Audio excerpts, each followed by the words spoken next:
पवित्र श्रीमद् भागवत गीता, पवित्र चारों वेद, पवित्र कुरान शरीफ, पवित्र बाइबिल, पवित्र गुरु ग्रंथ साहिब, पवित्र कबीर साहिब की वाणी में छुपे हुए गूढ़ रहस्य अर्थात तत्व को जानने के लिए कृपया अवश्य सुनिए जगत गुरु तत्वदर्शी संत रामपाल जी महाराज के मंगल प्रवचन। दर्शकों, सच्चे सद्गुरु का मार्गदर्शन न मिलने पर मनुष्य बुराइयों और कष्टों में फंसा रहता है। आज हम आपको एक ऐसी ही प्रेरणादायक कहानी सुनाने जा रहे हैं। मिलिए भिलाई छत्तीसगढ़ के खेमेंद्र साहू जी से, जो पहले दामाखेड़ा कबीर पंथ से जुड़े हुए थे, लेकिन फिर भी नशे की लत और आर्थिक तंगी से परेशान थे। परंतु ऐसा क्या हुआ जो इन्होंने दामाखेड़ा पंथ की भक्ति साधना को त्याग कर संत रामपाल जी महाराज से नाम दीक्षा ग्रहण की। आइए सुनते हैं खेमेंद्र साहू जी की अद्भुत कहानी उनके अपने शब्दों में। नमस्कार सर। नमस्कार सत साहिब। सर क्या नाम है आपका? मेरा नाम खेमेंद्र कुमार साहू है। मैं भिलाई छत्तीसगढ़ से जिला दुर्ग का निवासी हूँ। सर संत रामपाल जी महाराज से नाम दीक्षा आपने कब ली? मैंने परम संत रामपाल जी महाराज का नामदान 12 फरवरी 2013 को लिए है। सर संत रामपाल जी महाराज से नाम दीक्षा लेने से पहले क्या आप कोई भक्ति साधना भी करते थे? जी, हमारा जो परिवार है वो मतलब कबीरपंथी परिवार कहलाता है। और मेरे जो पूरे परिवार के लोग हैं वो दामाखेड़ा से जुड़े हुए हैं, जो प्रकाश मुनि भी जहाँ पे विराजमान है गद्दी में। और मैं खुद मेरा मतलब कान फुकवाया था, मतलब गुरु बनाया था। तो मेरे जो गुरु थे वो दामाखेड़ा से ही लगा हुआ है एक किरवई गांव, जो लगभग 2 किलोमीटर दूर है। तो वहाँ जो आचार्य राम जीवनदास जी शास्त्री, तो उनके द्वारा मुझे नाम प्राप्त मिला था। सर जैसे कि आपने बताया आपने बहुत सारे गुरु बनाए, तो फिर आप संत रामपाल जी महाराज की शरण में कैसे आए? संत रामपाल जी महाराज का सत्संग चल रहा था, तो मैं जनरली गाड़ी बाहर पार्क करके चला जाता था। लेकिन उस दिन सत्संग मतलब परमात्मा को एक अपने लीला करनी थी कि ऐसा संयोग था कि मैं उसी टाइम पे पहुंचा। और उसी समय संत रामपाल जी महाराज का सत्संग स्टार्ट हो रहा था और वहीं पे मैं पहुंचा हूं। और मेरी दीदी ने बोला कि खेमेंद्र आ जा और देख, तो मतलब एक संत सत्संग बता रहे हैं और बोल रहे हैं कि परमात्मा जो है पूर्ण कबीर साहब हैं। और हम लोग कबीर पंथ में रहते अभी तक किसी भी गुरु के माध्यम से नहीं समझा कि कबीर साहब पूर्ण परमात्मा हैं। तो हमको बहुत अच्छा लगा सर, मतलब बहुत जान के अच्छा लगा कि जिसको पूरी जो कबीर पंथ जो भारत में कबीरपंथी जो है 20 करोड़ के आसपास हैं, और सभी लोग जो है अलग अलग पंथ से हैं, और सभी जो है सद्गुरु बताते हैं, कोई संत बताते हैं, कोई फ़कीर बताते हैं, लेकिन ये एक ऐसे ही संत हैं जो कबीर को पूर्ण परमात्मा बता रहे हैं। तो हमें बहुत अच्छा लगा, बहुत आश्चर्य लगा, और मुझे उस ज्ञान को सुनने की रुचि हुई। तो इस प्रकार हमें मतलब संत रामपाल जी के द्वारा कबीर मतलब पंथ के बारे में मतलब विस्तार से जानकारी मतलब प्राप्त हुई सर। मैंने और मेरी जो दीदी जी हैं उन्होंने ये पुस्तक मंगवाया। पढ़ने के बाद हमने परमात्मा सदगुरु रामपाल जी महाराज के शरण में आए हैं। सर संत रामपाल जी महाराज की शरण में आने के बाद क्या आपको भी कोई लाभ प्राप्त हुए? सर पहला लाभ तो ये है कि हमारी आर्थिक स्थिति ठीक नहीं थी, और परमात्मा के शरण में आने से पहले मेरी नौकरी जा चुकी थी, और मैं पेशे से एडवोकेट हूँ सर। तो मैं एडवोकेट का अपना काम करते करते सर मैं लीगल मैनेजर के पोस्ट में था। और लीगल मैनेजर के पोस्ट में मैं इंडसइंड बैंक, जो एक अच्छी प्राइवेट संस्था की बैंक है, उसमें मैं लीगल मैनेजर के पोस्ट में था। और पूरा छत्तीसगढ़ जो रीजन है इसका मैं यहाँ पे हेड था सर मैं। और इसमें करते करते मेरा उठना बैठना जो है बहुत उच्च अधिकारियों के साथ हो गया था, जिसमें मेरे लीगल काम से मुझे सरकारी कर्मचारी और अन्य व्यक्तियों से भी मुलाकात करनी पड़ती थी। तो इसमें क्या हुआ सर कि कुछ मतलब ऐसा घटना घटा मेरे साथ कि मेरे उच्च अधिकारियों के साथ मेरा कुछ बहस हुआ और मेरी नौकरी चली गई। 2011 में मेरी नौकरी चली गई, और उसके बाद फिर मैं घर में ही बैठा रहा। और क्योंकि मैं पेशे से वकील हूँ, तो दुर्ग अपना जो मेरा नियरेस्ट कोर्ट है वहाँ मैं अपना प्राइवेट प्रैक्टिस के लिए चला गया सर। ऐसा करते करते सर मैं एक और प्राइवेट कंपनी में अपना नौकरी के लिए ट्राई करता रहा, और कई कंपनियों में अपना रिज्यूम दिया, लेकिन मेरा हुआ नहीं। लेकिन जैसे ही मैं परमात्मा संत रामपाल जी महाराज के शरण में 2013 में आया हूँ, नेक्स्ट मंथ मुझे जिस कंपनी में मैं जाके मैं रिक्वेस्ट करता था अधिकारियों से कि सर मेरे को मेरा इतने साल का अनुभव है, 6 साल का अनुभव है सर, मेरे को मतलब एक चांस दीजिए, मैं आपको कंपनी में आपका अच्छा वर्क करूँगा ऐसा करके। लेकिन उनके द्वारा मुझे सिर्फ आश्वासन दिया जाता था कि ठीक है अभी तो है नहीं, हम अब करेंगे। और बाकी पोस्ट खाली था सर, मेरे को पूर्ण जानकारी थी कि वहाँ पोस्ट खाली है, फिर भी मेरे को वहाँ से एक आश्वास्त करके कि आपको ऐसा हो जाएगा करके। अब उसके बाद मुझे जैसे ही मैं यहाँ से गया हूँ नाम दीक्षा लेके, नेक्स्ट मंथ मुझे वही अधिकारी ने मेरे को कॉल किया, बोले कि साहू जी आप इंटरेस्टेड हैं क्या, हमारे यहाँ वैकेंसी है, आप अगर इंटरेस्टेड है तो कल के आके अपना फॉर्मेलिटी पूरी जो है पूरा कर लीजिए। तो मेरे को मतलब सबसे बड़ा लाभ मेरे को यही देखा कि अरे मतलब परमात्मा के शरण में जाते ही मतलब मेरे को देखो इतना बड़ा लाभ हो गया।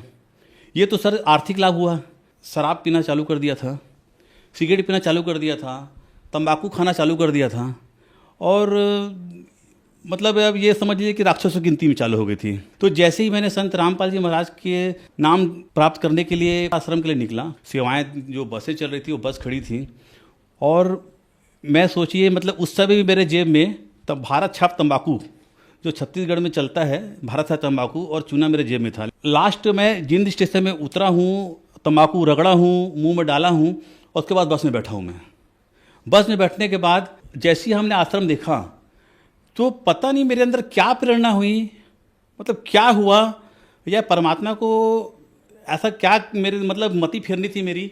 मैं ना कोई सोचा ना साचा, मैं तो मेरे जेब से मैं निकाला हूँ चोर पैकेट से डाल के मैं निकाला हूँ और तम्बाकू और जो फेंका हूँ। उस दिन के बाद से भगत जी 2013 12 फरवरी के बाद से ना मैंने सिगरेट पिया, ना मैंने दारू पिया, ना मैं बियर पिया, ना मैं तम्बाकू खाया। मतलब ये एक बहुत बड़ा चमत्कार।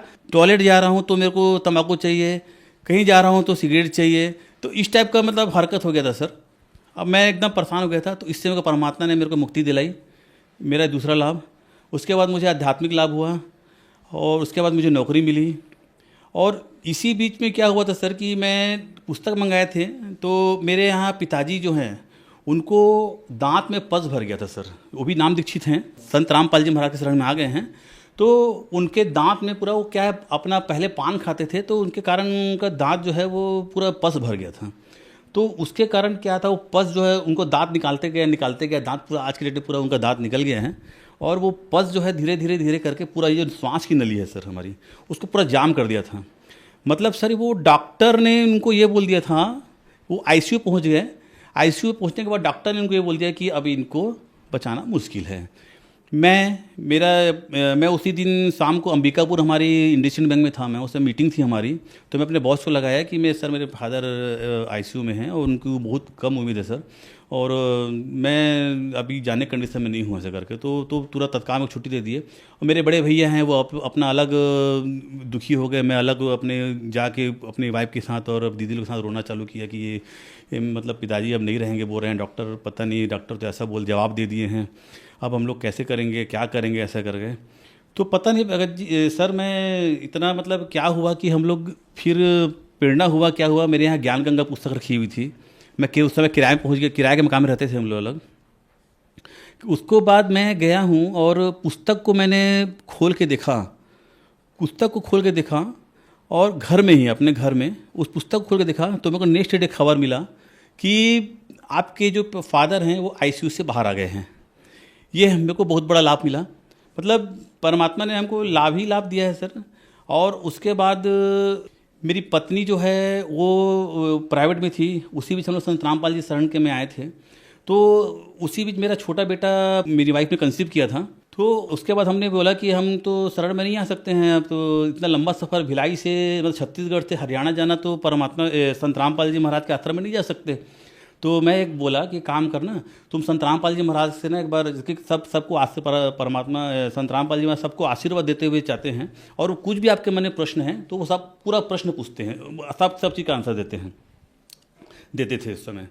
तो जब आशीर्वाद लेने के लाइन में खड़े थे तो मेरी पत्नी ने संत रामपाल जी महाराज से जिसे पूछा कि मालिक मैं तो कंसीव कर ली हूँ, अब मैं तो नहीं आ सकती हूँ आपके शरण में, मैं कैसे करूँगी ऐसा करके। कोई बात नहीं बेटा, आप एरोप्लेन में आ जाना करके। तो मेरी पत्नी एकदम आश्चर्य से बोली कि कि बंदी छोड़, मतलब हमारे तो अभी कंडीशन ही नहीं है कि हम मतलब ऐसा हैं, परमात्मा सब दया करेंगे बोले। उनका वो आशीर्वाद हमको आज याद आता है जब मेरी जो पत्नी है वो सेंट्रल गवर्नमेंट एम्प्लॉई एम्स में कार्यरत है, और उन्होंने मतलब 2015 में सर पीएससी फाइट किया था सर छत्तीसगढ़ से। मतलब संत रामपाल जी महाराज के आशीर्वाद से ही उन्होंने पीएससी फाइट किया, और एक गवर्नमेंट जॉब में एक असिस्टेंट प्रोफेसर के पद पे अपना रायगढ़ में ये किया। और उसके बाद रायगढ़ से सर हमने वहाँ से ट्रांसफ़र के लिए बहुत ट्राई किया सर। संत रामपाल जी महाराज से मैं 6 महीने नहीं किया। मैं हे परमात्मा, हे बंदी छोड़, मतलब दास इस कुत्ते से क्या गलती हो गया है वो आप समझ रहे हो। और उसके बाद मैंने नाम शुद्धिकरण कराया, और नाम शुद्धिकरण कराने के बाद हमने सब कुछ अपने गुरु जी के ऊपर छोड़ दिया कि अगर आपको हमको अलग रखना है तो आप अलग रखिए, अगर एक करना है तो एक कर दीजिए। फिर मालिक ने ऐसा खेल किया, हुआ एम्स रायपुर का पोस्ट निकला, मेरी पत्नी ने भरा और ऑल इंडिया लेवल पे उसने टॉप किया। इतना टेंशन, इतना परेशानी के बीच में पूरा तैयारी की उसने, ऑल इंडिया लेवल पे प्रवीण सिंची पे टॉप किया। ये एक चमत्कार परमात्मा का। सर, संत रामपाल जी महाराज से नाम दीक्षा कैसे प्राप्त की जा सकती है? परमात्मा का जो ज्ञान आता है वो आजकल कई टीवी चैनलों पे आते हैं। सभी चैनलों में नीचे पीली पट्टी दी होती हैं, जिसमें जो जितने भी नामदान केंद्र के बारे में जानकारी के लिए उस नंबर में या संपर्क करेंगे तो उस नंबर से आपको जानकारी मिल जाएगी, आप किस जिला से हैं, किस स्टेट से हैं, किस जगह से हैं। आपके आसपास जो भी नज़दीकी नामदान केंद्र रहेंगे वहाँ पे आपको संत रामपाल जी महाराज के द्वारा नाम दीक्षा प्राप्त किया जा सकता है। धन्यवाद सत साहिब। दर्शकों, अभी आपने सुने संत रामपाल जी महाराज से दीक्षा प्राप्त करके सुखी हुए भक्त के अनुभव। अब देखिए जगत गुरु तत्वदर्शी संत रामपाल जी महाराज के मंगल प्रवचन। अब जितने भी नाम धरे उस बालक के, कोई नो कहे तो भूत से, कोई कहे प्रेत से, कोई कहे ब्रह्मा से, कोई विष्णु है, तो अमाई दुख पावे। अरुण ते बच्चे न लकोवे, तुम नजर लाओगे मेरे बालक के।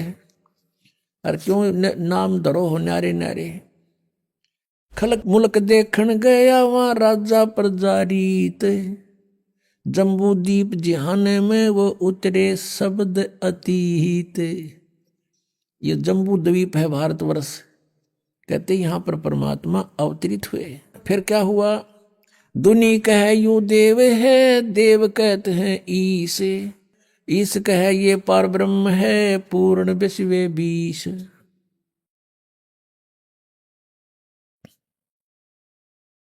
अपनात्मा। अब क्या होता है जब परमात्मा 25 दिन के हो गए, ना कुछ खा रहे हैं ना पी रहे हैं। अब एक समस्या और खड़ी होगी नीमा के सामने, नीरू के सामने। नीमा कहती है कि मैं, ये बालक मरेगा, ये भगवान साथ में मैं मरूंगी। ये बच्चा अब मरेगा, क्यों खाता पीता नहीं, 2 दिन ना खाओ, माता पिता ने भी अन्न खाना मुश्किल हो जाता है। बहुत बुरी तरह रो रही है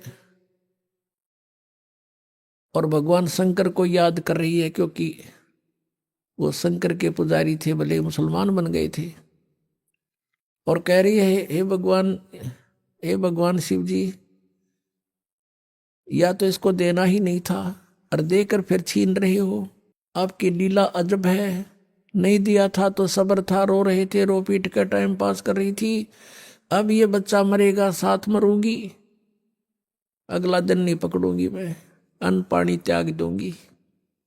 हृदय से ये सोचा जब परमात्मा ने देखा बुढ़िया मरेगी, अंतर्यामी कबीर साहब वही विराजमान। शिव जी के प्रेरणा करी कि कौन रो रहा तुझे याद करके। शिव भगवान आए वहां से साधु रूप बना के खड़े हो गए सामने। माई क्यों रो रही है? नीमा ने बताया, भगवान हे महात्मा जी, घनी दुखी हूँ, मैं बहुत दुखी हूँ, मत सुनो मेरे दुख, न मना रो लेने दो। फिर उसने बताया कि माई बता दे, अपना दुख बताने से हल्का हो जाता है, और मेरे सत्र का कोई तेरे लिए राहत होगी तो अवश्य दूंगा। तब माई ने सारी कहानी बता दी कि पहले हमारे संतान नहीं थी, और एक दिन भगवान शिव ने ये लाल हमें दिया, ऐसे कमल के फूल पर मिला। अब 25 दिन का हो गए, कुछ नहीं खाता पीता। अब ये भी मरेगा और मैं भी मरूंगी महात्मा जी। ये आज उसी दिन 2 शव हमारे घर से जाएंगे। तब भगवान शंकर ने जो साधु रूप में खड़े थे कहा कि ला दिखाना तेरा बच्चा कहाँ है। बच्चे को लाई उठा के और देखा, इतना सुंदर शरीर, जैसे किलो दूध पीवे बालक डेली, इतना स्वस्थ शरीर। वो तो अमर परमात्मा थे। माई ने सोचा, श्रद्धा से बच्चे को जीवन दान दिलाने के लिए महात्मा के चरणों में डालना चाहा, ऐसे पटकना चाहा। परमात्मा आकाश में उड़ गए, आकाश में ऊपर को उठ गए और शिव जी के सिर के लेवल में आकर स्थिर हो गए हवा में। तब भगवान शिव ने, साधु ने ऐसे हाथ किया, उसकी गोदी में आ गए। तब परमात्मा ने, नवजात शिशु ने, 25 दिन के बालक ने कहा कि महाराज इसको कह दो, शिव जी कह दे इसको एक कुंवारी गाय ले आएंगे, उस अपना हाथ आशीर्वाद से ला देना, वो दूध देवेगी। एक कोरा बर्तन मंगा लो, कुम्हार के तो ताजा। ऐसा ही किया गया। नीरू से कहा कि नीरू जा, तो भगवान शिव ने कहा साधु रूप में, एक कुंवारी गाय ला और एक कोरा बर्तन ला, तेरा बेटा दूध पीएगा। ऐसा ही किया। भगवान शंकर ने थपकी मार दी, आशीर्वाद भरा हाथ गऊ बछिया, कुंवारी बछिया के कमर पे मारा, लंबे लंबे सतन हो गए और अपने आप दूध नीचे पात्र रखते ही दूध बहने लग गया, धार बंद चली और वो पात्र भरते ही बंद हो गया। मालिक ने पिया।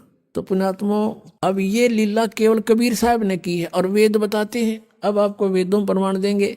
हमने भगवान को पहचानना, फिर भक्ति तो जमा आसान है, कुछ भी तो ना करना। एक बार आपका दृढ़ विश्वास हो गया कि कबीर इज गॉड, हम गॉड को गॉड ही मानना मुश्किल हो रहा है हमने, तो फिर भक्ति ज्यादा कठिन नहीं है। ये देखिएगा ऋग्वेद, ये किसने कहाँ से छपा है, कौन है इसका प्रकाशक? प्रकाशक सार्वदेशिक कार्य प्रतिनिधि सभा, महर्षि दान भवन, रामलीला मैदान, नई दिल्ली से।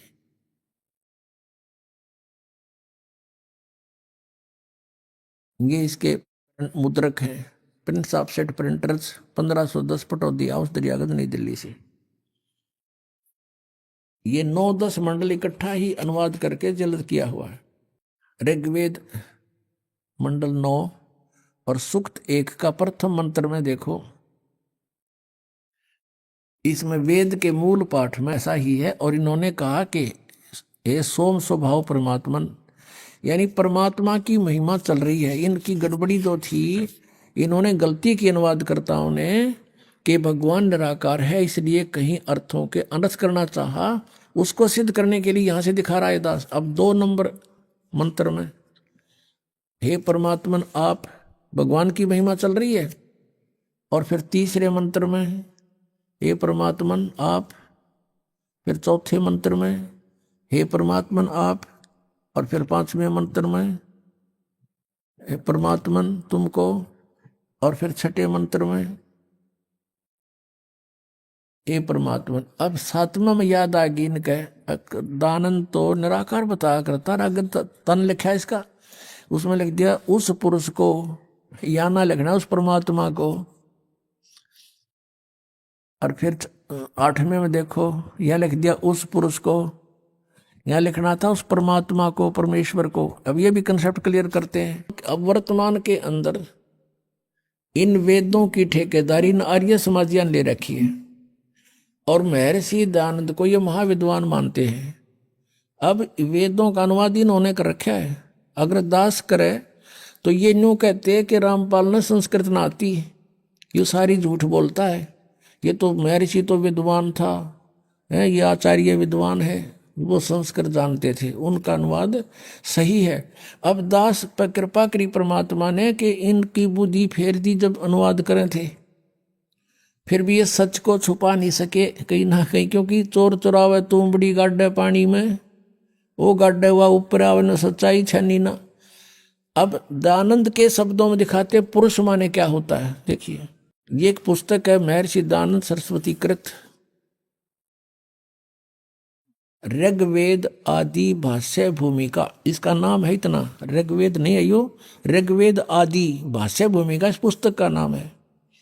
और ये यहाँ से प्रकाशित है, सर्वदेशी कार्य प्रतिनिधि सभा,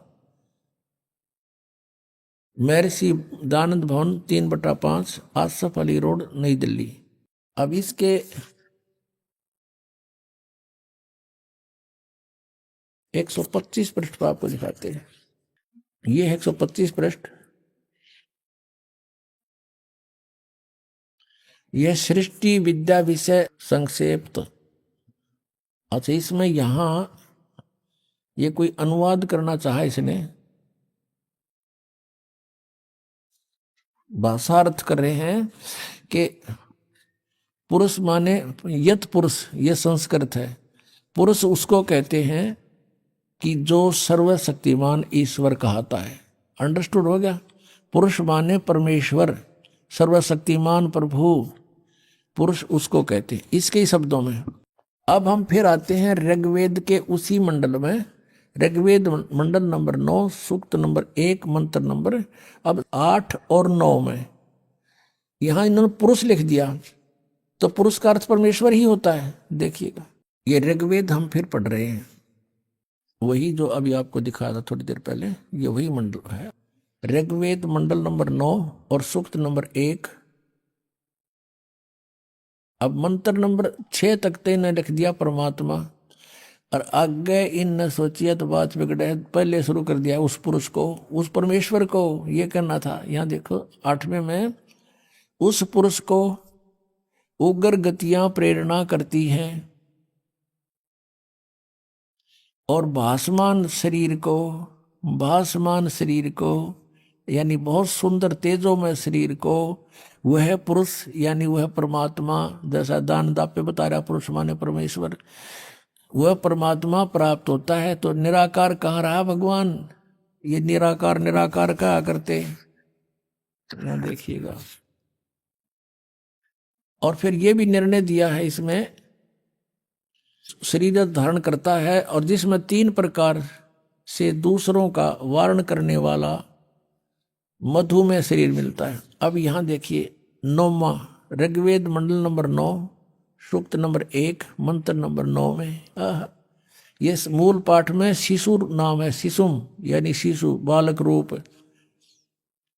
अभी अदन्या, अभी इमम अदन्या, यहां से पढ़ते हैं उस सोम स्वभाव वाले श्रद्धालु पुरुष को, सोम माने पुरुष माने परमात्मा को, उस अमर पुरुष को, शिशु जो शिशु रूप धारण करके प्रकट होता है। अभी अदन्या, अदन्या माने बिना दनाई, यानी कभी ब्याई ना हो, यानी उसने टच भी ना करी हो सांड ने बैल ने, तो यहाँ कहते हैं अभी अधन्या यानी पूर्ण रूप से बिना धनाई। अभी माने सब प्रकार से, पूर्ण रूपेण, अधन्या माने यानी कंवारी। अभी अधन्या का अर्थ समझो कंवारी, देनव माने गौवें, कंवारी गौवों से उसकी तृप्ति करती हैं। भावार्थ है कि परमात्मा जब शिशु रूप धारण करके प्रकट होता है, उसके पालन की लीला, परिवर्ष की लीला कंवारी गौओं से होती है। अंडरस्टूड? इतना ही काफी है। अपनात्माओं, ये तो वेदों में लिखा है, वेद तो बहुत पुरातन ग्रंथ माने जाते हैं, और परमात्मा ने ये लीला 600 वर्ष पहले की, और प्रत्येक युग में ऐसे ही करते हुए, इसलिए उनको नारायण कहते हैं कि नार माने जल, आयन माने वहां विराजमान होने वाला, और भगवान सारे पानी में रहेगा। कोई नौका तो नारायण है जल में रहता नहीं, वो यहाँ जब आता है एक सरोवर में कमल के फूल के ऊपर, उस जल के ऊपर विराजमान होता है, इसलिए वो नारायण, ये है वो नारायण कबीर साहब।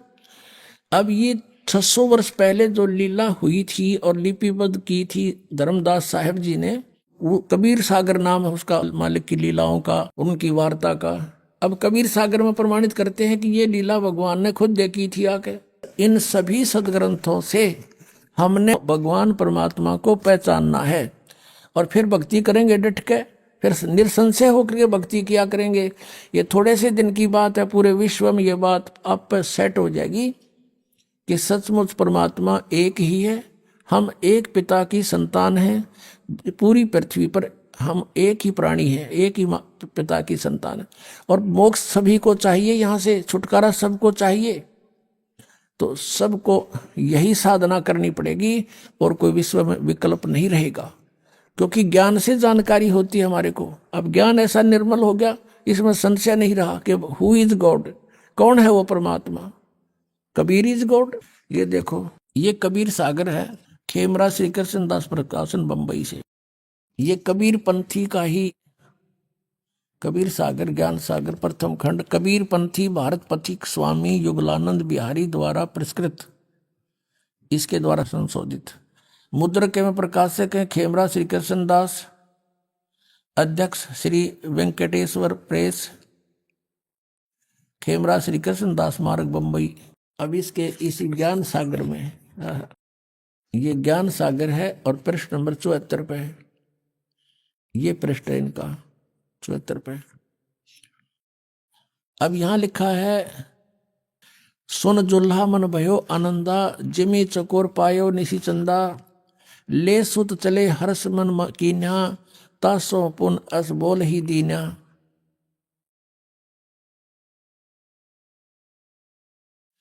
सुत काशी को ले चले लोग देखण ते आव, वही गरीबदास जी ने लिखा है और वही कबीर सागर में लिखा है। अन्न पानी बखे नहीं, जुल्हा शोक मनावे, तब जुल्हा मन कीन तिवाना, रामानंद सो कही उत्पाना, मैं सुत पायो बड़ गुणवंता, कारण कौन बखे नहीं संता, रामानंद ध्यान तब धारा, जुल्हा सो तब वचन उचारा, पूर्व जन्म में ते ब्राह्मण जाति, और हरि सेवा किन्नी सी बलभाती, कुछ तुम सेवा हर की चूका, ताते भयो जुल्हा का रूपा, प्रीति प्रभु गही तोर लीनी, ताते उद्धान में सुत तो दीना। निरूप को कहा कि तू पिछले जन्म में ब्राह्मण था। रामानंद जी के पास गए कि मेरा लड़का भोजन नहीं खा रहा, ना कोई दूध पी रहा है, कोई समाधान बताओ स्वामी जी। स्वामी जी ने फिर कारण बताया कि तू पिछले जन्म में ब्राह्मण था, तेने कोई गलती की थी जिस कारण से तू दानक बना, जुल्हा बन गया। उसने कहा मालिक वो तो हुई सो हुई, हे प्रभु जस की नो तस पायो, मैंने तो किराया सो भर लिया, आरत हो तू दर्शन आयो, सो कहिए उपाय गुसाई, बालक अक्षुधावंत कुछ खाई।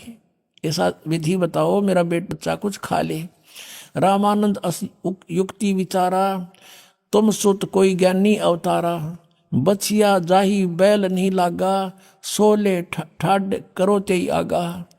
रामानंद जी बता रहे हैं कि तेरा पुत्र कोई आम व्यक्ति नहीं है, ये पिछले जन्म का कोई अच्छा विद्वान पुरुष है, इसलिए इसने पिछली अपनी जानकारी है। और बचिया जाही बैल नहीं लागा, यानी कंवारी गाय जिसने बैल ने कभी टच भी नहीं किया है, और सो ले ठाड करते ही आगा, उसके सामने ले आओ। दूध चले ते थनते, दूध धरो छिपाई, अक्षुधावंत जब होवे ताके दे खवाई।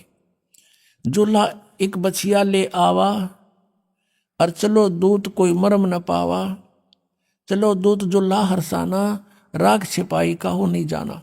अब यहाँ जो दूत शब्द है ना, ये कबीर पंथियों ने ये बहुत सा और विवरण था कि कौन आया था, कैसे आया था, शंकर भगवान आए थे। तो कबीर पंथी केवल कबीर जी को एक संत मानते रहे और शंकर जी को उसमें मिलाना नहीं चाहते थे, क्योंकि वो अलग पंथ बना बैठे। तो इस करके इन्होंने यहाँ कुछ कटिंग कर दी। अब इसकी पूर्ति आदरणीय गरीबदास साहिब जी ने की है। पुण्यात्मा, ये अध्यात्म ज्ञान है। अध्यात्म ज्ञान को आपने ढंग से समझना पड़ेगा। जैसे हम एक बच्चे को पढ़ाते हैं 12, 13 वर्ष, 16 वर्ष, और केवल एक पेट के लिए उसको पूरा फ्री भी कर देते हैं, खर्चा भी खूब लगाते हैं अपने सामर्थ्य अनुसार, और फिर भी उसको रोटी मिले ना मिले, रोजगार मिले ना मिले, कोई गारंटी नहीं। तो उसके लिए हम इतना डिवोट करें, क्योंकि हमने सिर्फ वो रोजी रोटी ये देखी आज तक। अब हमने मोक्ष के लिए इतना समय लगाना पड़ेगा, और इसी तरह हमने कुर्बान होना पड़ेगा, और इसमें हानि नहीं, इसमें मोक्ष होगा ही होगा। इसके लिए हमने समय भी चाहिए, ये कथा भी सुननी चाहिए, और जैसे गुरुदेव बतावे, यानी आध्यात्मिक टीचर, आप विद्यार्थी, जैसे गुरुजी बताओ वैसे फिर करके देखे और तभी सफलता होती है। अब आपने देखा कि परमात्मा ने यह लीला करी और कुंवारी गाय का दूध पिया। अब जैसे आपको बताया था कि शिव आए थे शिवपुरी ते और उनको फिर दूध पिला। अब यही चित्रण आदरणीय गरीबदास साहिब जी ने अपनी वाणी में लिखा है। अब ये जो कबीर सागर में इन्होंने कुछ 600 वर्ष के अंदर जो कुछ त्रुटियां अपने हिसाब से इसमें एडजस्टमेंट कर दी, फिर भी सच्चाई छुपी नहीं, मालिक की दया से शेष रहेगी। तो अब उसकी पूर्ति के लिए परमात्मा ने 600 वर्ष पहले धर्मदास जी से कहा था कि धर्मदास, ये 12 पंथ चलेंगे मेरे नाम ते, कबीर पंथ। उनमें जो प्रथम आवेगा जैसे चूड़ामणि जी, वो तो अच्छी आत्मा होगा। आगे चल के उसके उत्तराधिकारी बस नकली हो जाएंगे सारे, काल प्रेरणा से और ही साधना शुरू कर देंगे। ऐसे ही गरीबदास साहिब जी तो परमात्मा की आत्मा थी, आदरणीय गरीबदास साहिब जी 12वें पंथ में जो आए हैं। लेकिन आगे उनके उत्तराधिकारियों को कहेगा पता नहीं, ना परमात्मा की वाणी को समझ सके और ना ही मालिक ने समझाना उचित समझा था कि ये भेद अभी खोलना नहीं है। उन तो सिर्फ बोल बोल के लिखवा दी और आज इस दास को वो सद्बुद्धि दे दी कि इन गूढ़ रहस्यों को आपको समझा दिया। तो उस समय 600 वर्ष पहले परमात्मा ने कही थी क्या होगा कि 12वां पंथ जो कबीर पंथ होगा उसमें मेरे महिमा की वाणी फिर प्रकट होएगी, मेरा सच्चा ज्ञान फिर प्रकट होगा 12वें पंथ के प्रवर्तक के द्वारा।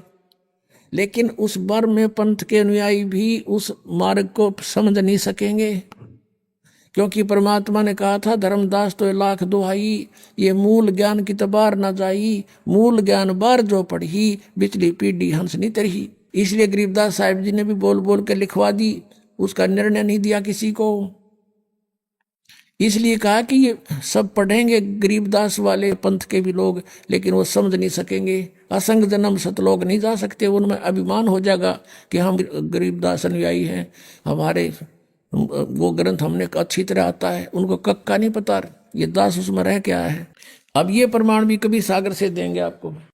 ये कबीर सागर है जो अभी आपको दिखाया था, और खेमरा श्री कृष्ण दास प्रकाशन बंबई से, मुद्रक एवं प्रकाशक हैं खेमरा श्री कृष्ण दास, अध्यक्ष श्री वेंकटेश्वर प्रेस, खेमरा श्री कृष्ण दास मार्ग बंबई से।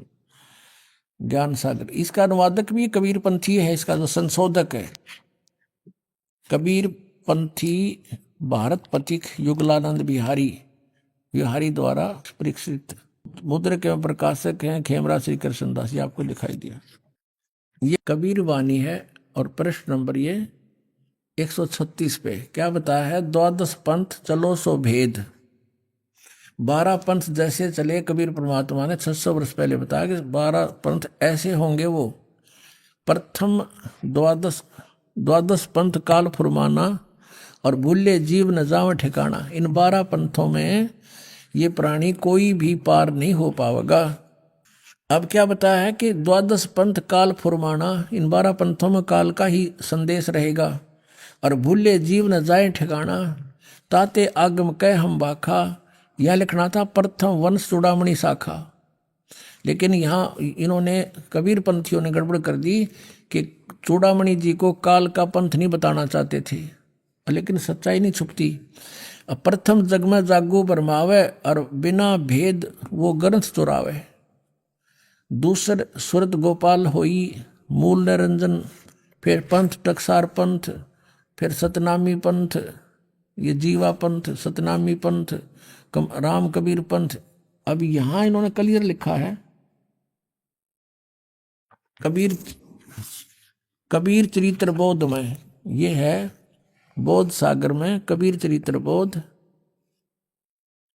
और यहां से शुरू किया है ये 1870 पृष्ठ पे, ये 1870 है, ये ब्रैकेट वाले पृष्ठ हैं ये। और बोध सागर यहां लिखा है कि कबीर साहब के पंथों का वृंतांत नारायण दास जी का पंथ। ये नारायण दास जी कबीर पंथ में नहीं थे, ये तो श्री कृष्ण पंथ में था। यहाँ था चूड़ामणि का पंथ, इन्होंने जान के काट दिया। यागो दास जी का पंथ, यागो जागो को है यागो पंथ। और तीसरा सूरत गोपाल, चौथा मूल निरंजन, पांचवा टकसार पंथ, फिर भगवान दास पंथ, सतनामी पंथ, कमालिया पंथ, राम कबीर पंथ, 12वां है गरीबदास पंथ। ये छुड़ाने वाले जो हुए हैं गरीबदास जी, वो 12वें पंथ में। अब फिर हम यहाँ आते हैं, अब फिर आते हैं कबीर वाणी के 136 पृष्ठ पे, कबीर सागर में। अब फिर देखते हैं द्वादश पंथ चलो सो भेद। हम यहाँ तक आ जाते हैं कि प्रथम जागू का, दूसरा सूरत गोपाल, तीसरा मूल निरंजन है, ये चौथा, और 5वां टकसार पंथ। धीरे हम यहाँ आते हैं फिर जैसे सतनामी पंथ, राम कबीर पंथ, फिर ज्ञानी पंथ, और फिर 10वां 11वां से परम धाम की वाणी पंथ। अब ये है 12वां। संवत 1775 हुई, ये 1774 है, क्योंकि संवत 1774 सन 1717 में गरीबदास जी का जन्म हुआ था। ये तो 12वां पंथ है, ये गरीबदास वाला पंथ। और संवत 1774 समझो 74 हुई, इसमें लिखा 75 है। ता दिन प्रेम प्रगटे जग सोई, आज्ञा रहे ब्रह्म बोध लावे, कोली चमार सबके घर खावे, साख हमारी ले जीव समझावे, असंग जन्म ठोड़ नहीं पावे। गरीबदास जी की वाणी से ये समझावेंगे, असंग जन्म वो ठिकाना नहीं जा सकते। 12वें पंथ प्रगट हो वाणी, 12वें पंथ गरीबदास जी द्वारा मेरी महिमा की वाणी फिर प्रगट होएगी। जो कबीर सागर में त्रुटियां हो गई होंगी उनको पुनरावर्ती कर देगी। 12वें पंथ प्रगट हो वाणी, शब्द हमारे की निर्णय ठानी। ये गरीबदास पंथ वाले हमारे इस वाणी का निर्णय तो करने की चेष्टा करेंगे, लेकिन अस्थिर घर का मरम नहीं पावे, और ये 12 पंथ हम ही को जावें। साख हमारी लिए जीव समझावें, ये गरीबदास पंथ वाले अन्य। और कहते हैं असंग जन्म वो ठोड़ नहीं पावे, असंग जन्म नहीं जा सकते गरीबदास पंथ वाले। और दो नकली कबीर पंथी जो और हैं वो भी। फिर कहते हैं 12वें पंथ हम ही चल आवे। वो 12वें पंथ में आगे चल के जो वाणी प्रकट होने के बाद, और सब पंथ मेट एक ही पंथ चलावे। अब दास को भेज दिया, दास इस गरीबदास पंथ से संबंधित है। और 12वें पंथ वो खुद नहीं आए, परमात्मा दास को भेज दिया और वही पावर दे दी। अपने काम तो वही कर रहे हैं मालिक की। 12वें पंथ में हम आएंगे, फिर ये न सब न देखेंगे, सबको एक पंथ बना देंगे, सारा सब ज्ञान के आधार से समझ जाएंगे। तब लग बोधो कुरी चमारा, फिर तुम बोधो राज दरबारा, प्रथम चरण कलयुग निराणा, तब मगर मांडो मैदाना। कहता कलयुग का प्रथम चरण वो होगा, मैं मगर से सह शरीर जाऊंगा। मगर से प्रथम चरण कलयुग का, 3 चरण बताएं कलयुग के, ये बिचला चरण अब चल रहा है। ये प्रथम चरण कलयुग निराणा, और तब मगर मांडो मैदाना। धर्मराय से मांडो बाजी, तब धर बौद्धों पंडित का जी। अब यहां जाता है 5505, तब ये शब्द होगा साचा। 5505 जब वर्ष चले जाएंगे कलयुग के, तब ये साचा होगा। समझ लो ये साचा हो गया। अब इसका कारण क्या था कि कलयुग के जब 5505 वर्ष लगभग बीत जाएंगे, उस समय यो मेरी आज की बोली हुई वाणी, सन 1398 से 1518 के बीच में जो वाणी बोली है परमात्मा ने, वचन कहे हैं कि ये उस समय सच्ची होंगी। आज ना दुच्चा किससे कहे, आज किसी को विश्वास नहीं होगा इसका। उस समय ये सच्ची होगी ये बात जो मैं आज बोल रहा हूं। और तब तक कहा धर्मदास तो लाख दुहाई, ये मूल ज्ञान कहीं बार न जाई। ये देखिएगा आगे इसी में, धर्मदास मोरी लाख दुहाई, 5505, तब ये शब्द होगा साचा। इस इतने समय कलियों के बीत जाएंगे तब। धर्मदास मोरी लाख दुहाई, ये मूल शब्द बाहर ना जाई, ये ना जाई, गलत प्रिंट गलत हो रहा है। पवित्र ज्ञान तुम जग में बाखो, मूल ज्ञान गोई यानी गुप्त तुम राखो। मूल ज्ञान जो बार पर ही, बिजली पीढ़ी हंस वंश नीतर ही, 33 अरब ज्ञान हम भाखा, मूल ज्ञान गुप्त ही राख्या, गोए राख्या, गोए मन गुप्त। मूल ज्ञान तुम तब लग छुपाई, जब लग 12 पंथ मिटाई। अब यहां दिखाते हैं आपको 134 पृष्ठ पे सारा निर्णय दे रखा परमात्मा ने, कबीर वाणी 134 पृष्ठ पे। अब यहां बताए हैं 13 वंश, 12 तो ये थे काल के जाल में रह गए सारे। प्रथम वंश उत्तम, ये नारायण वो है चूड़ामणि जी, दूसरे ये जागू, और ये तीसरा, फिर चौथा, फिर पांचवा। अब यहाँ आ जाते हैं कि 12वें वंश 12वां गरीबदास वाला ही हो। 12वें वंश प्रगट हो उजियारा, यानी 12वें पंथ में मेरी महिमा की वाणी से मेरा फिर से उजियारा सा होगा, क्लियर नहीं होगी उनसे। और कहते हैं 13वें वंश मिटे सकल अंधियारा। ओए होए, 13वां वंश मेरा आवेगा दास, कहते सब अज्ञान हटाया जाएगा, उसमें सब मिटे सकल अंधियारा। और एती दगा काल समाई, और तत्व बिंदु की टेक रह जाई। काल इतनी दगा करेगा फिर भी हमारे तत्व ज्ञान की टेक रह जाएगी, यानी उस समय तक इसको छुपा के रखना है। यो 13वां वंश इस दास की तरफ संकेत है, अंडरस्टूड है। 13वें वंश मिटे सकल अंधियारा, अब सब झंझट, ये सब अज्ञान हट जाएगा। नौमन सूत उरजिया, ऋषि रहे जखमारे, सतगुरु ऐसा सुलझा दे, उलझन दूजी बारे। अब जो आपको प्रसंग दास सिद्ध करना चाहता था कि परमात्मा जब आता है वो ऐसी लीला करता है, और वो लीला किसने की है? कबीर परमेश्वर ने, जिसके वेद गुण गाते हैं। और परमात्मा ने कहा था वेद मेरा भेद है, पर मैं ना वेदन के माही, और जौन वेद से मैं मिलूं। ये वेद जानते नहीं, वेद मेरी महिमा का गुणगान कर रहे हैं, और ब्रह्म की उत्पत्ति मैंने की, और ये वेद मेरी महिमा ही बढ़ा रहे हैं। आपको और थोड़ा वेद दिखाते हैं। एक पुण्यात्मा, हमने परमात्मा को पहचानना है। ये देखिएगा ऋग्वेद, ये ऋग्वेद है, इसको दिखाते कहाँ से है। ये यहाँ से प्रकाशित है, प्रकाशक पंडिता राकेश रानी, और यहाँ से छपा है प्रधान कार्यालय वेद मंदिर महात्मा वेद भिक्षु सेवाश्रम, लेखराम नगर, इब्राहिमपुर, मुखमेलपुर, दिल्ली, दानंद संस्थान। इसमें मंडल नंबर 10 और सूक्त नंबर 49 49 में प्रथम ही मंत्र में लिखा है। ये देखिएगा, ऋग्वेद मंडल नंबर 2 सूक्त 49, ये 49 का प्रथम मंत्र।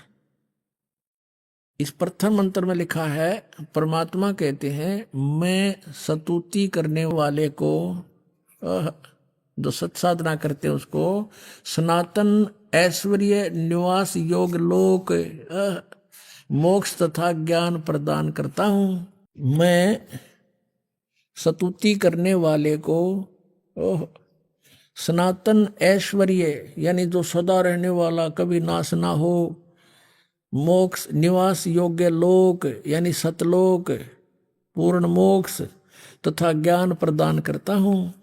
अहम ब्रह्म कर्णवम कर्णवम, मैंने ब्रह्म को उत्पन्न किया। इन्होंने वेद लिख दिया। ब्रह्म का अर्थ वेद नहीं होता, राजा का अर्थ विधान नहीं होता, संविधान नहीं होता। मैं ब्रह्म को उत्पन्न करता हूँ, काल की उत्पत्ति मैं ही करता हूँ ब्रह्म की। और जो वेदों में महिमा है, यह वेद मेरी ही महिमा की वृद्धि करता है। यज्ञदान सत्संग करने वाले को सन्मार्ग में आदेश करने वाला मैं ही हूँ, यानी तुम्हें रास्ता भी मैं दिखाता हूँ जो मेरी शरण में आ जाते हो। और वेद मेरी ही महिमा का गुणगान कर रहे हैं।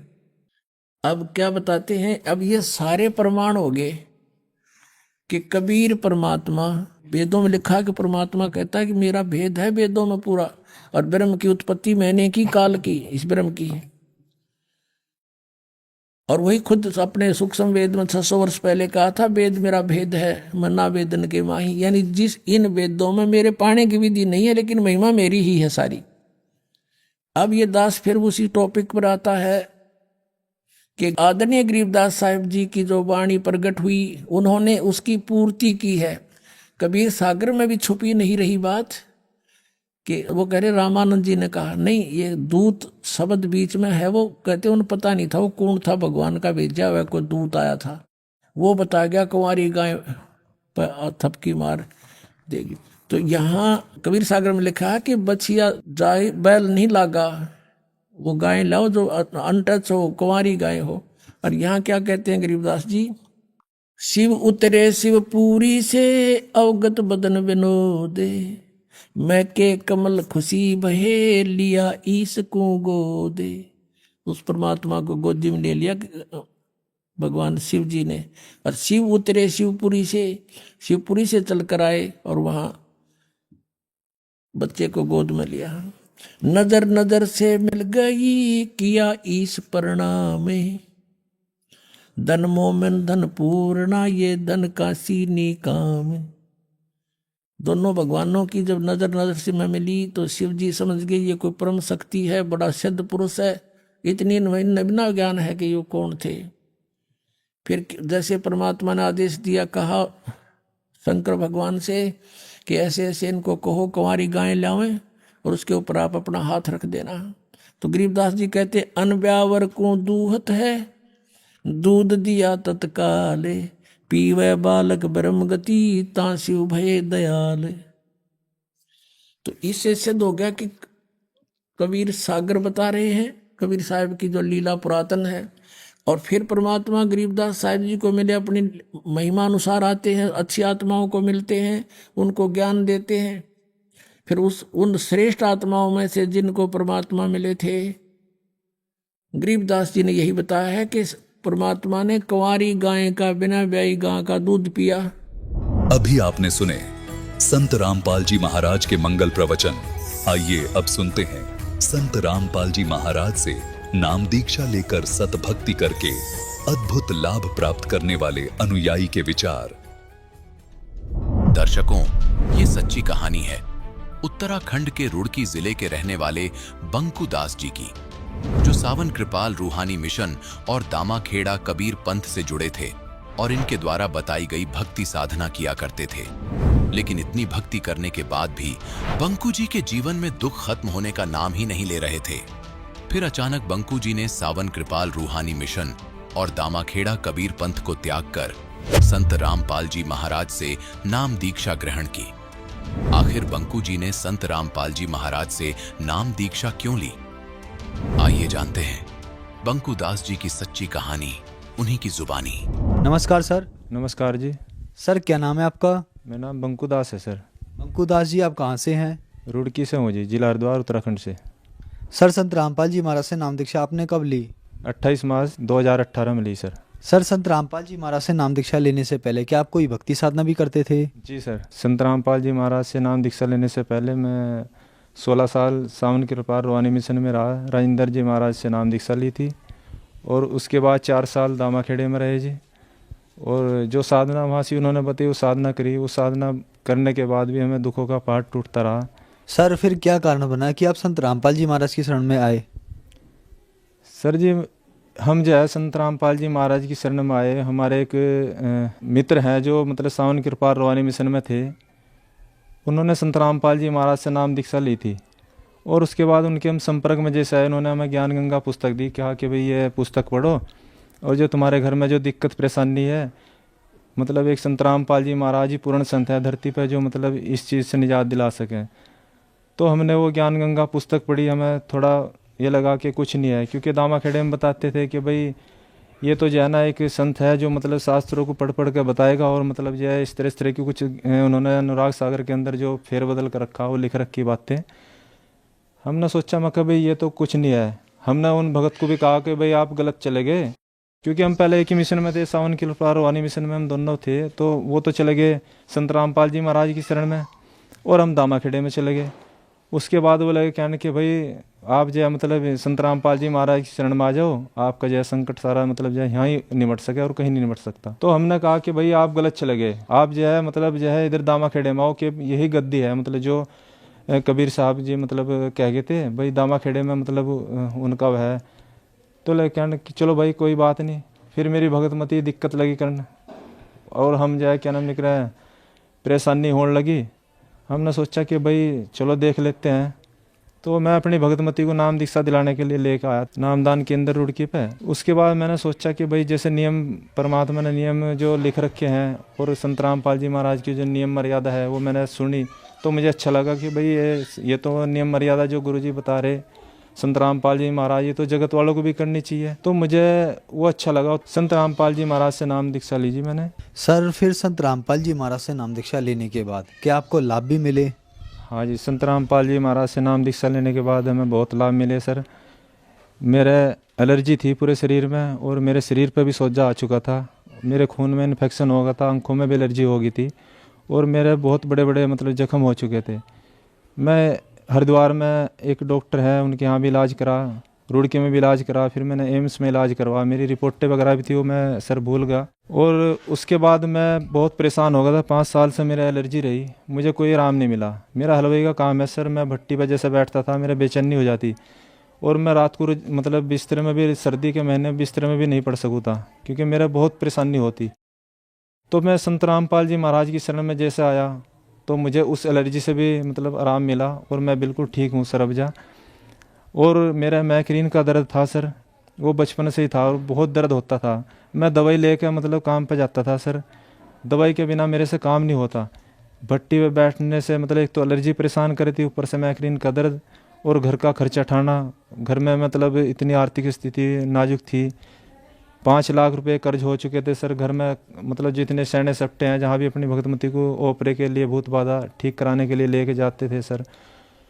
किसी ने बर्तन बिकवा दिए, किसी ने मतलब चीज़ें बिकवा दी और हम मतलब इतने कर्जबंद हो चुके थे इस चक्कर में सर कि 5 लाख रुपए सिर हो गए और हम बीमारी से परेशान। जब संत रामपाल जी महाराज की शरण में आए, एक तो जो मेरी बीमारी थी अब बिल्कुल ठीक है सर, मैं बिल्कुल ठीक हूँ और मेरा वज़न भी बहुत बढ़ चुका था। कम से कम 80-90 किलो मेरा वज़न होगा था सर, मेरे सारे शरीर पर सोजा था। मेरी साथ वाले भी ये कहते थे कि बंकू अपना इलाज करा ले, तू मतलब बहुत वज़न बढ़ रहा तेरा और तुझे कुछ ना कुछ दिक्कत है, मतलब फिर समस्या खड़ी हो जाएगी। तो सर मैंने एम्स में अपना इलाज करा लेकिन वहाँ से भी कोई राहत नहीं मिली। 5 साल में परेशान रहा। फिर उसके बाद संत रामपाल जी महाराज से नाम दीक्षा लेने के बाद मुझे राहत मिली सर और अब मैं बिल्कुल ठीक हूँ सर। संत रामपाल जी महाराज से नाम दीक्षा लेने के बाद मुझे अब कोई परेशानी नहीं है सर। और एक मेरा बेटा है, स्कूल में बच्चा गया हुआ था तो वहाँ से फ़ोन आया कि भाई आपके बच्चे को मतलब कोई दिक्कत हो रही। तो जैसे हम घर बच्चे को लाए तो हमने देखा कि जैसे बाथरूम में गया तो बाथरूम में जैसे ही गया वो पेशाब करने के लिए तो बाथरूम के रास्ते खून के कतरे कतरे आ रहे थे सर। और इतनी परेशानी हम संत रामपाल जी महाराज से नाम दीक्षा ले ली थी हमने उस टाइम, शुरू में ही ये बात है क्योंकि हम इतना वो नहीं थे हमें ज्ञान। तो हमने सोचा कि भाई चलो ये तो भाई जैसा है मतलब काटना पड़ेगा, दिखा लेते हैं डॉक्टर को। तो जब मैंने डॉक्टर साहब को दिखा, डॉक्टर साहब ने टेस्ट लिखे, हमने टेस्ट कराए डॉक्टर साहब के कहने पर, हेमंत डॉक्टर के यहाँ। तो उन डॉक्टर साहब ने जो टेस्ट करे हुए टेस्ट हैं हमने फिर डॉक्टर को दिखाए तो उन्होंने कहा भाई ये किडनी है बच्चे की मतलब सिकुड़ रही है इन्फेक्शन के कारण, आपको उसका इलाज कराना पड़ेगा लंबा। मतलब ये कोई इलाज तो इसका है नहीं पर यह है कि फिर भी हम कोशिश करते हैं, मतलब जो भी हमारे से होगा हम इसका इलाज करेंगे। तो जी ये दिक्कत बढ़ती रही, कई महीने तक इलाज चला सर। और इलाज चलने के कारण फिर जो मतलब हमारे पैसे भी काफ़ी लग गए। एक तो हमारी आर्थिक स्थिति बहुत कमज़ोर थी, हमारे पास पैसे की दिक्कत थी। तो हमने सोचा भाई क्यों ना हम परमात्मा से संत रामपाल जी महाराज से इसकी प्रार्थना लगाएं।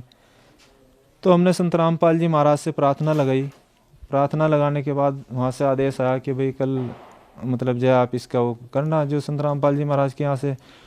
तो परमात्मा के यहाँ प्रार्थना लगाने के बाद फिर मतलब जो है हमने इसका दिखाया, दोबारा टेस्ट कराए कुछ दिन के बाद। तो फिर दोबारा इसकी रिपोर्टें जो थी वो नॉर्मल आई सर। डॉक्टर ने कहा कि भाई कोई दिक्कत नहीं है, मतलब जो है ये मतलब नॉर्मल है और आपको मतलब जो है ताकत वगैरह की दवाई खा सकते हो। फिर हमने कोई दवाई नहीं ली सर उसकी। सर डॉक्टर ने ये बताया था कि ये ठीक नहीं होगा, ये किडनी इसकी मतलब ऐसे ही रहेगी। तो हम संत रामपाल जी महाराज की शरण में आए। जब संत रामपाल जी महाराज से हमने प्रार्थना लगाई, अब बच्चा बिल्कुल ठीक है सर, अब रिपोर्टें इसकी सब नॉर्मल हैं। और बच्चा बिल्कुल तंदुरुस्त है, स्कूल जाता है, मतलब कोई दिक्कत नहीं है, ना कोई दवाई खाता है सर। संत रामपाल जी महाराज से नाम दीक्षा लेने के बाद हमें बहुत सारे लाभ मिले सर। लाभ तो इतने हैं कि मैं बताऊं तो मतलब टाइम कम पड़ जाएगा, लेकिन लाभ नहीं बता पाऊंगा सर। लाभ बहुत हैं, परमात्मा शरण में आने के बाद बहुत लाभ मिले सर। सर ये आप इसकी रिपोर्ट देख सकते हो बच्चों की। मैंने ये 9 साल का मेरा बेटा है रोहित, और मैंने ये इसकी टेस्ट वगैरह जो कराए थे, अभी ये सब नॉर्मल है सर इसके। ये डॉक्टर ने कहा था कि ये ठीक नहीं हो पाएगा, इसकी किडनी हमेशा ऐसी रहेगी, और इसकी किडनी सुकड़ी भी थी सर। अब बच्चा बिल्कुल नॉर्मल है, स्कूल जाता है, खेलता खाता है, बिल्कुल तंदुरुस्त है बच्चा, कोई दवाई नहीं खाता, ना कोई दिक्कत परेशानी। अब ये बिल्कुल ठीक है बच्चा। संत रामपाल जी महाराज ने हमें इतने लाभ दिए कि बच्चे को मतलब जो है बिल्कुल कोई दिक्कत नहीं है सर, और ना कोई दवाई खाता है सर। ये आप देखते हो सर, ये देखो, ये बच्चे के टेस्ट वगैरह हैं जो सारण डॉक्टर के यहाँ से कराए गए हैं। सारण डॉक्टर के यहाँ इसका इलाज चला है, रुड़की में बच्चों का सबसे बड़ा डॉक्टर है सर। सर जी मैं कैटरिंग का काम करता हूँ, हलवाई काम। एक बार मैंने कैटरिंग पकड़ी थी 2.5 लाख में, और 1,10,000 रुपये मुझे दे के वो मतलब उन्होंने महीनों लगा दिया, पैसे दिए नहीं, पैसे को उनके पास बनाने। उसके पापा जी जो लड़की थी, उन्होंने जो मुझे कैटरिंग दी थी, वो लड़की भी मतलब अपने शादी का जो बंदोबस्त है उसने खुद किया, और उसका भाई और उसका पापा दारू पीते थे, उनकी नाजुक स्थिति थी, पैसे का कोई बंदोबस्त नहीं हुआ, और मैं इतना परेशान होगा कि मेरा 1,40,000 रुपये फंस गए। मैं क्या करूं? मैंने किसी न किसी तरह वो कैटरिंग की थी, मेरा परमात्मा ने दया करी, वो कैटरिंग मेरे पास आई, लेकिन पैसे की व्यवस्था नहीं बनी। तो हमने संत रामपाल जी महाराज से प्रार्थना लगाई कि भाई परमात्मा जो करेंगे वो ठीक होगा। तो संत रामपाल जी महाराज से प्रार्थना लगाने के बाद हमने कहा कि हमारे 1,40,000 रुपये फंसे हुए हैं और मिल नहीं रहे। वो कह रहे कि भाई हमारे पास तो है नहीं, हम कहाँ से दें। तो जी वहाँ से आदेश आ कि भाई कल पता करना, परमात्मा दया करेंगे। तो भगत जी शाम के टाइम उनका फ़ोन आया कि भैया आप जो है 1 लाख अपने जितने 1,40,000 रुपये हैं अपने आपके ऑफिस से ले जाना, जिसने मुझे वो कैटरिंग दिलाई थी। सर मैं वहाँ गया 5 बजे के करीब, वो मुझे 1,40,000 रुपये उन्होंने दिए। एक लाभ ये मिला सर मुझे। परमात्मा पल पल पर लाभ देते हैं, पल पल पर परमात्मा रक्षा करते हैं। आर्थिक स्थिति तो बहुत नाजुक थी सर, घर में मतलब खाने की भी दिक्कत थी। एक टाइम मतलब जो है आटा था, दूसरे टाइम नहीं था सर, और घर में बहुत परेशानी थी। हम कर्जबंद थे सर, हम दुनिया से कर्जा लेते थे, और जितना भी हमारे पास था मतलब बर्तन भांडे जो थे सब हमने बेच दिए थे।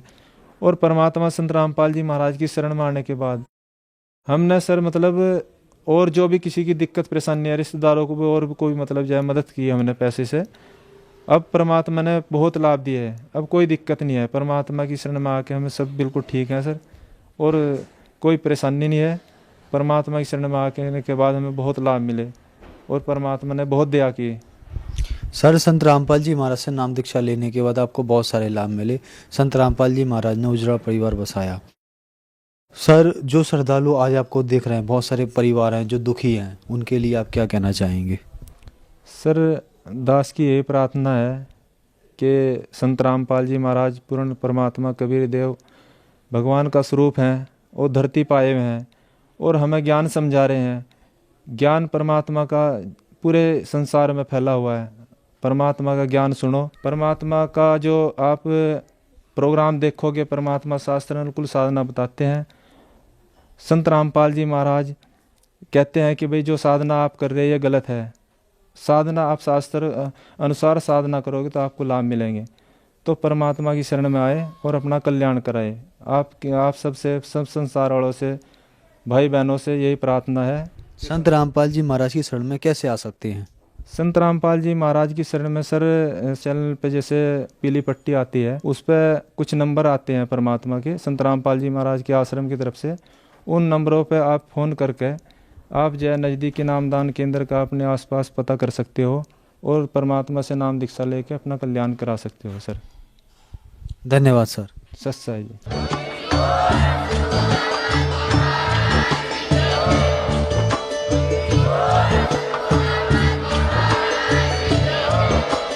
आप सुन रहे थे जगत गुरु तत्वदर्शी संत रामपाल जी महाराज जी के मंगल प्रवचन। अधिक जानकारी के लिए विजिट कीजिए हमारी वेबसाइट www.jagatgururampalji.org। संत रामपाल जी महाराज जी के शुभ आशीर्वाद से पूरे विश्व भर में 500 से भी ज्यादा नाम दीक्षा केंद्र हैं, जिन पर संत रामपाल जी महाराज जी द्वारा ऑनलाइन निशुल्क नाम दीक्षा दी जा रही है। अपने नजदीकी नाम दीक्षा केंद्र का पता करने के लिए संपर्क करें 8222880541।